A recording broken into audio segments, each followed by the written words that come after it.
Hey guys, how's it going? Welcome back to the Scout Tactical channel. Tonight we're doing the M&P Shield, and I gave you a teaser just a couple of days ago, last Friday, when I showed the new M&P Bodyguard 380. I showed this gun and I said, hey, I'm going to be doing this in the next few days on Monday, and lo and behold, I was off today. Here's the review. So I'm going to start off with, yes, I love it, and it's a Hall of Famer in my book. I completely see this gun as being EDC capable for nearly any role. I love it. This is an excellent firearm. So if you just want to watch the first few seconds, then there you go. You get what you need to know. Go buy this gun. I showed you a little bit of shooting footage. I'm going to roll it in before this started, and then through this, don't worry, I'm going to be showing some more. So when I'm not pointing at the gun and talking about the gun, I'll be trying to roll in some clips. I did go to the range, and I do love it. This turned out to be a great gun, and I knew it would be. I'm an M&P fan. So this one's in 9mm, but of course it's also available in 40 caliber. It's not available in 45. I don't know if they will or not. You know, Springfield rolled out their XDS, which is kind of in the same market, a concealed carry small compact gun, and they did it in 9 and then did it in 45. And so I don't know if Smith Wesson will follow suit. I don't really need the gun in 45. I'm just fine with it in 9. 40 would be fine as well.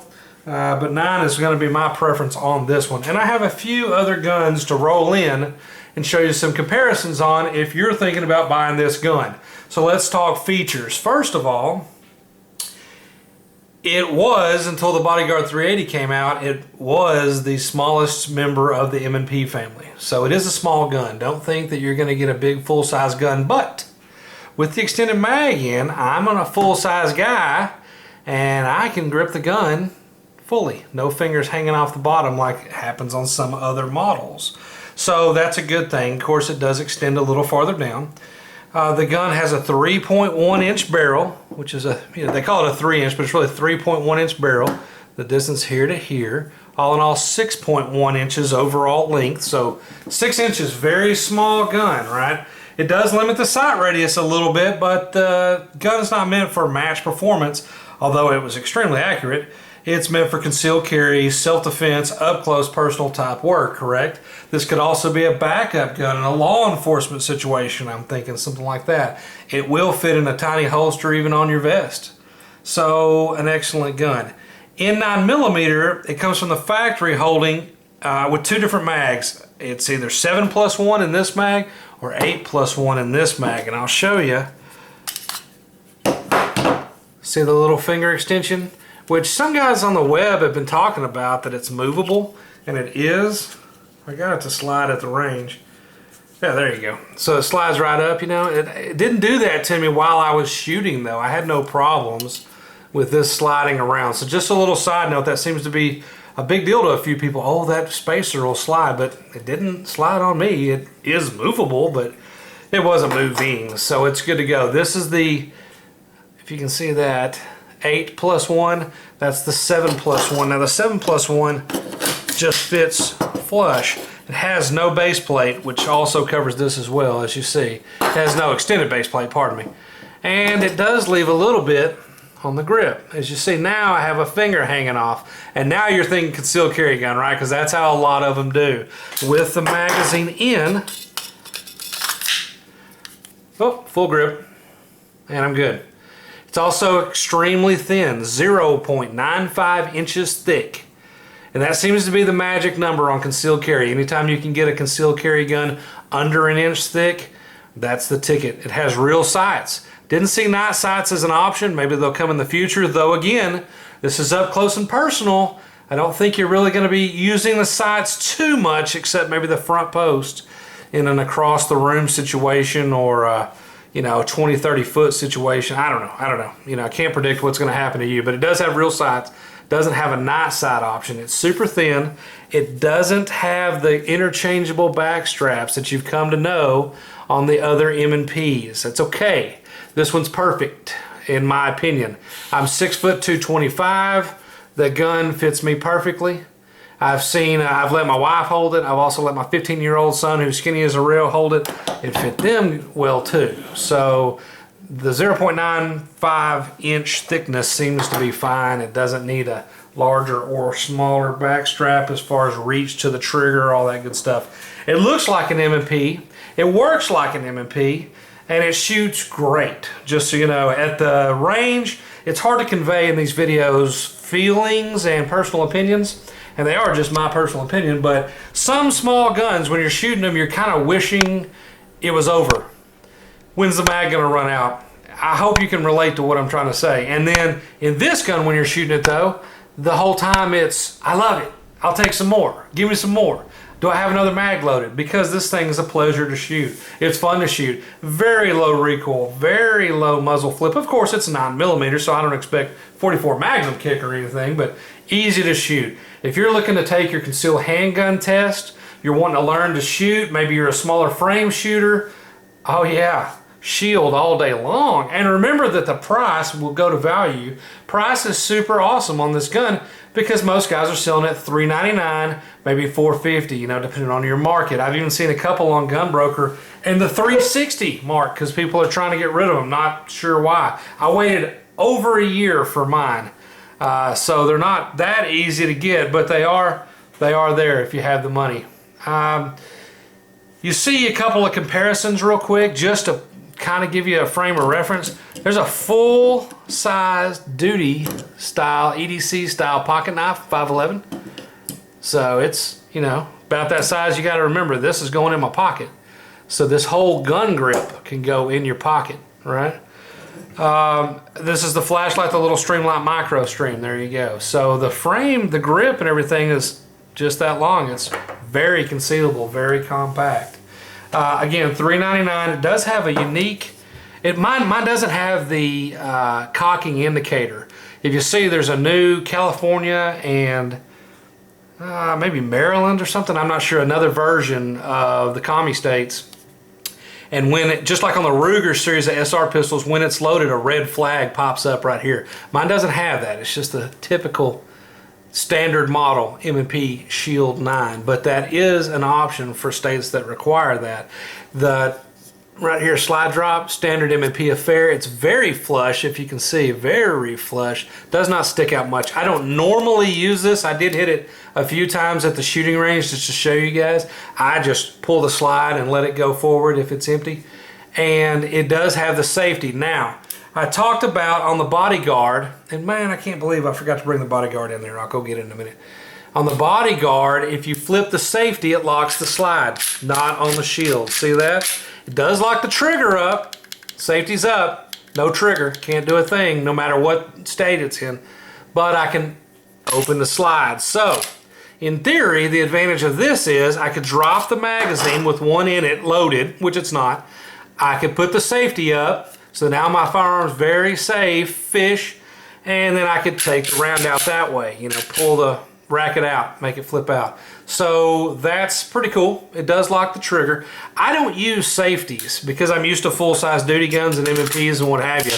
I just feel like, even when I carried my 1911 when I first started becoming a detective, well, about a year into being a detective at the PD, I always forgot the safety. Every time I went to the range and shot with that gun, no matter how many times, and I'm a firearms instructor, a police firearms instructor, I was not a safety guy. I couldn't stand not taking that thing off when I was supposed to, or putting it on when I was supposed to. So I can do it on my AR all day long, but on the handgun, I know that my safety is this. I don't pull the trigger if I don't want it to go off, and I don't stick the trigger guard, you know, anything in the trigger guard or anything like that. Just be careful. I'm safe with the gun if at all possible. But there's nothing wrong with the safety. If you're into it, use it. If you feel better about it being done, do it. Now, of course, in the 1911, I was riding cocked and locked with the hammerback safety on, you know, and that's how you have to do a 1911. And it wasn't hard to hit that safety off and shoot, but I did catch myself forgetting it a time or two. So just something to think about. Remember that in the time of need, when you're going to use this in a self-defense scenario, which is the ultimate end use, you're going to go a little crazy on your motor skills. You're going to forget a lot of things, and things you haven't trained for, you might forget. So if you're going to use the safety, you know, use it. Okay, I've shown you just about everything on the gun. Oh, witness hole, I forgot to show you that. So you can see, of course, there isn't anything in the gun right now, But you can see if there's a round in it, you just look down through the top of the gun, and there it is. You see a little piece of brass or steel or whatever your round is. I've always liked that on M&Ps. It doesn't stick up. It's nothing obtrusive or cumbersome, but if you look down through the hole, there you see your round. So if it's ever a question, you can check that without having to press check your gun. And just another safety feature. Okay, so the phone rang, funny enough, here in my expensive Hollywood studio, and so that gave me a chance to grab the bodyguard. But funny note, it was some telemarketer wanting me to know about Obama's health care, Obamacare. I'm like, are you kidding me? I'm in the middle of a gun review. Who gives a crap? Anyway, here we are. So comparisons. Let's talk. We'll stay with the M&P first, then we'll move into some other brands that are also good. Okay, what is this gun? This gun is in 40 cal, but don't let that fool you. This is an M&P 40C, which is the compact M&P. Its role, and it came out when the M&Ps came out pretty much, but its role is concealed carry. The 40 is the same frame as the 9, so don't let the 40 bother you. It's just a bigger hole at the end. And in the 9mm version, it holds 12. But it's a double stack. You see that it's the standard M&P width, which I believe was 1.2, whereas this one was 0.95. Don't quote me on that, but it's something like that. And you can get with the extended magazine piece down here, which comes with it. It comes with one and then one flush. You do get a full grip, a little short right there, but full grip, all the fingers. So it works. But it's normal M&P thickness, and in 9mm it holds 12. In 40 it holds 10. They also have a 45 if you're a 45 guy, and it holds 8. And the thumb safety is an option. It goes in that pin right there. That will be a thumb safety. It also, if I remember correctly, does not lock the slide, but I don't have any of my M&Ps, and I have several. I don't have any with the thumb safety. The Shield comes with one, and then the Bodyguard comes with one factory, but I didn't go for that option on any of mine. And to be brutally honest, my M&Ps are before the thumb safety was offered. My 9s and 40s and 45s were before they started doing that. So I have some of the earlier M&Ps. Okay, same slide drop, same takedown. You pull this back, lock it, drop the magazine, rotate this, pull it forward, pull the trigger, it comes off. It's real simple. Works like just about anything. It's ambi, meaning it's on both sides. Standard M&P stuff. It does have the extended plate. The mag release is reversible. It's only on this side for right-handed people, but you can take it out, put it over here if you're a lefty. And my brother's a lefty, so I don't try to discard that. I know that there's a lot of lefty shooters. Now, one strange thing besides, or one cool thing, besides the double stack width difference, and it, by the way, it's a barrel length difference, 3.1 on the Shield, 3.5 on the compact M&P-C. And you can see that here. Try to line up the trigger guards and just go as exact as possible. See, it's a little longer, and it is. It's 0.4 inches longer, so it's nearly a ½ inch longer on the M&P-C. But besides the width and besides the barrel length, it also has interchangeable back straps. I just talked about that on the Shield.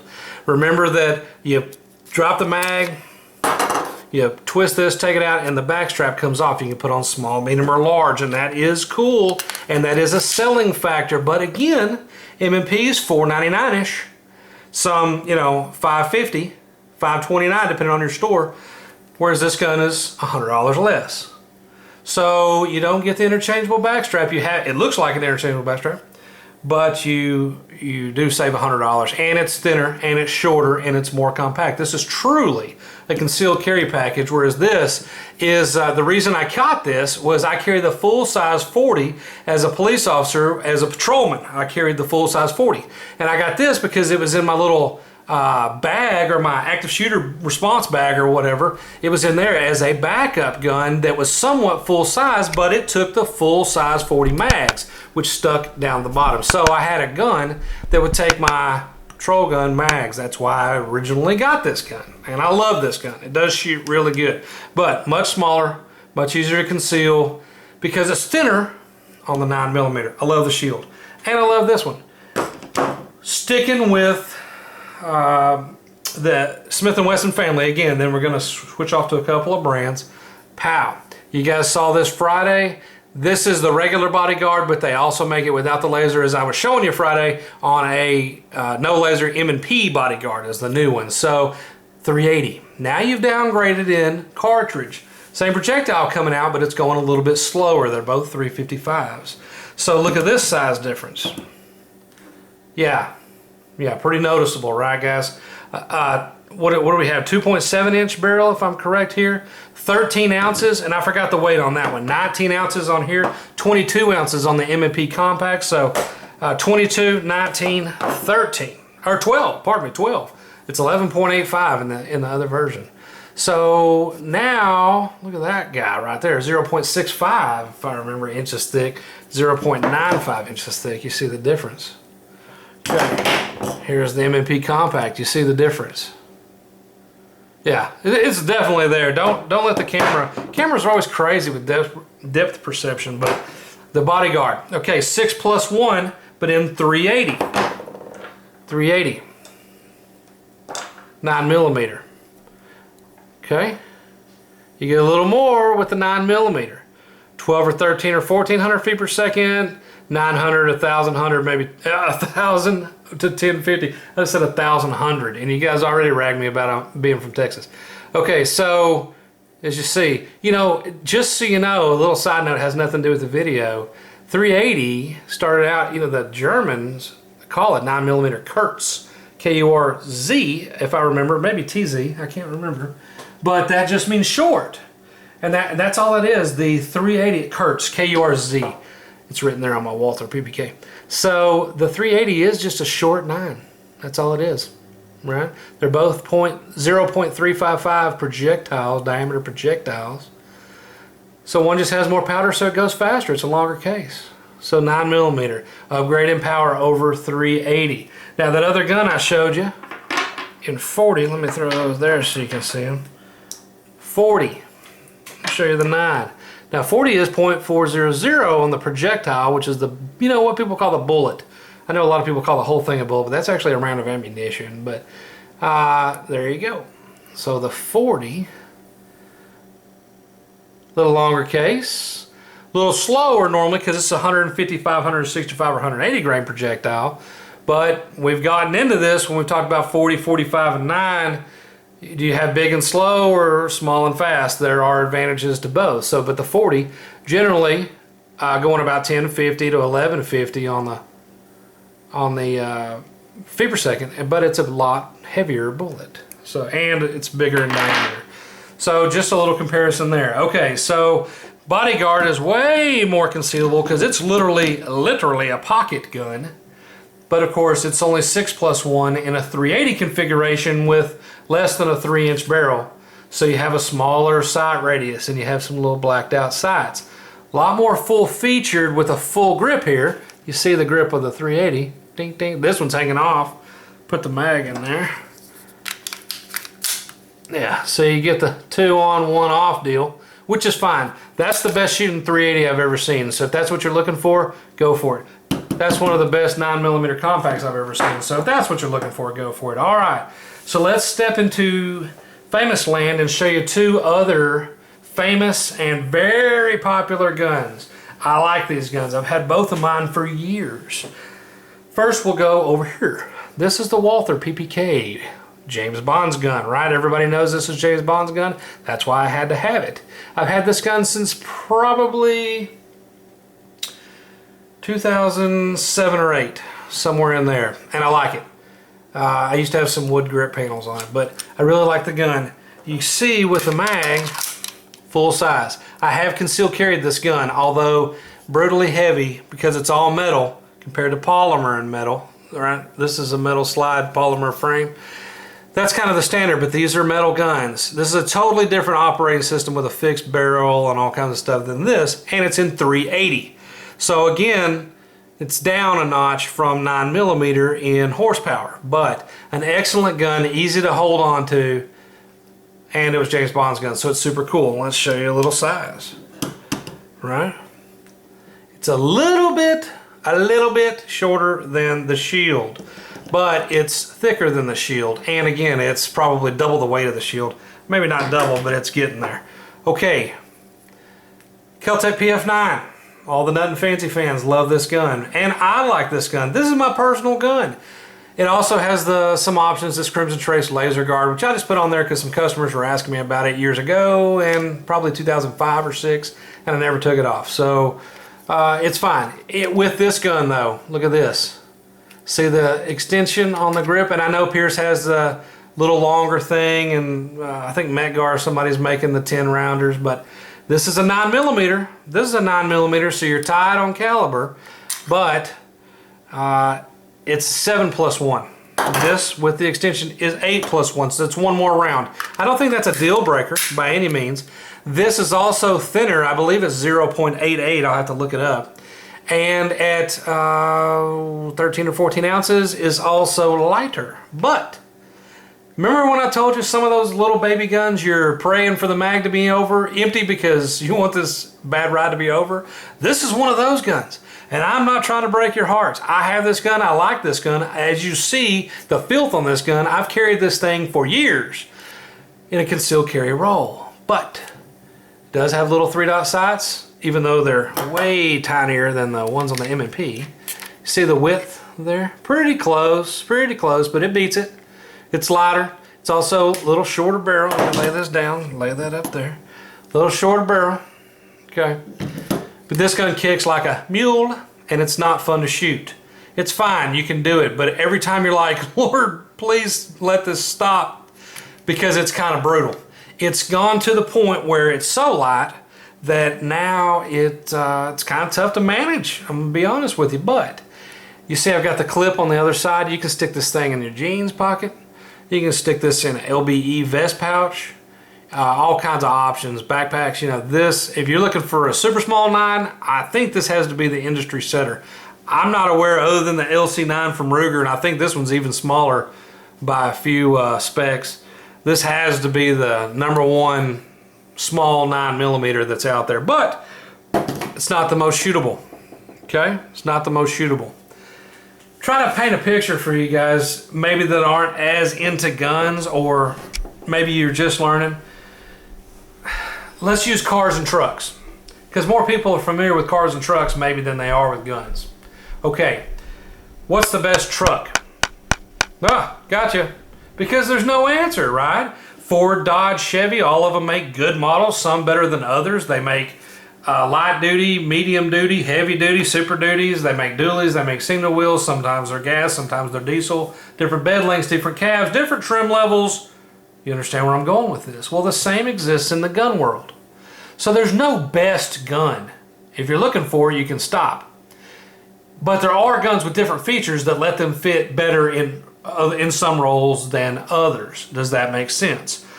I think just use the car analogy. They're all cars, they're all trucks, they'll all get you from A to B. Well, they're all guns, they all shoot bullets, and they'll all be lethal in the situation where you have to use it in that role. But are some more fun to shoot than others? Of course. Are some easier to conceal than others? Of course. Do some have more powerful cartridges than others? Of course. You see where I'm going. So the 9mm Shield is a Hall of Famer because it is thin. You get a full-size grip on it, easy to conceal, lightweight, price is right, 9mm. There you go. I love it. I absolutely love the gun. I think if you're going for ultra deep concealment, you go Bodyguard. And if you're going for a normal CCW roll, CCH roll, you're going with the Shield. It rocks in all worlds. And if you can fit it, go with the compact, M&P compact, but $100 more and more weight, but more capacity, right? More capacity, a little more to hold on to size-wise. Okay, so I hope you've enjoyed the range footage. I hope you've enjoyed the Shield. I've had so many people ask me about the Shield over this last 7 or 8 months that I've been doing videos. Everybody says, when are you going to do the Shield? Well, I just got a Shield. I've been looking for one. Okay, guys, I appreciate the views and the subscriptions. Keep them coming. As you know, Scout Tactical is one of 3 channels that I do. I have Scout Tactical for the guns and tactical gear, Scout Prepper, and Scout Hunter. Check out all 3 channels. Check it out on the web, scouttactical.com, which also has the link to our eBay store. This channel on Facebook is Scout Tactical Channel. It's 3 words, Scout Tactical Channel. And as always, thanks for watching.